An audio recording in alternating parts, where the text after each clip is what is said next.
NDA కూటమి ప్రభుత్వం అధికారం చేపట్టి సంవత్సరం పూర్తయిన ఎన్నికల సమయంలో హామీ ఇచ్చిన సూపర్ 6 పథకాలు అమలు చేయకపోవడం ద్వారా 5 కోట్ల ఆంధ్రప్రదేశ్ ప్రజలకు వెన్నుపోటు పొడిచిందని ఎమ్మెల్సీ తోట త్రిమూర్తులు ఆరోపించారు.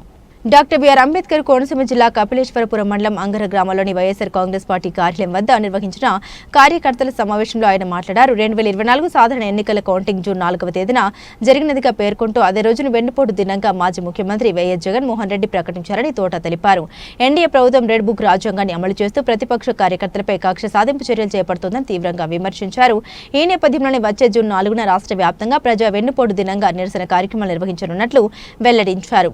మండపేట నియోజకవర్గం నుండి పెద్ద ఎత్తున వైసీపీ కార్యకర్తలు మండపేట పట్టణంలోని వైసీపీ కార్యాలయానికి తరలి రావాలని తోట త్రిమూర్తులు పిలుపునిచ్చారు.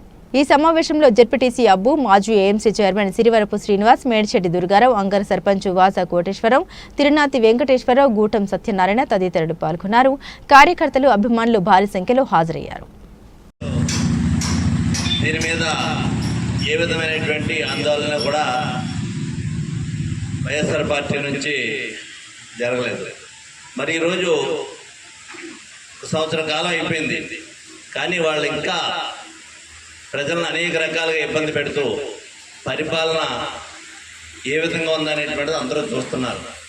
ఇచ్చినటువంటి హామీలు ఏ విధంగా ఉన్నాయనేటువంటిది చూశారు. రేపు జూన్ 4వ తారీఖుని మనకి ఎన్నికల్లో ఫలితాలు వచ్చినటువంటి రోజు. లెక్కింపు జూన్ 4వ తారీఖు నాడే లెక్కింపు వచ్చింది. ఆ జూన్ 4వ తారీఖు నాడిని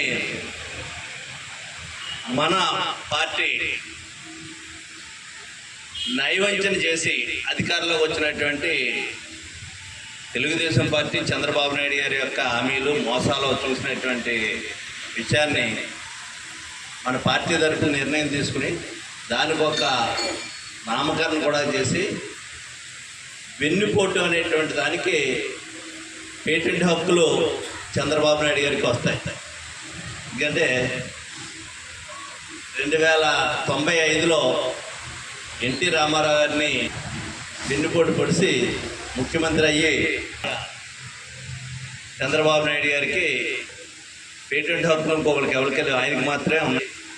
వెన్నుపోటు దినోత్సవంగా ఆ రోజు 4వ తారీఖు నాటిని 5 కోట్ల సుమారు జనాలకి, ప్రజలకి వెన్నుపోటు పొడిచినటువంటి మాటల్ని మోసం చేసి ప్రజల్ని ఓట్లు వేయించుకున్నట్టు అని చెప్పారు. ఆ సూపర్ 6 పేరుతో ఇచ్చినటువంటి ఒక్క హామీ అరాకొరగా గ్యాస్ సిలిండర్లకి మాత్రమే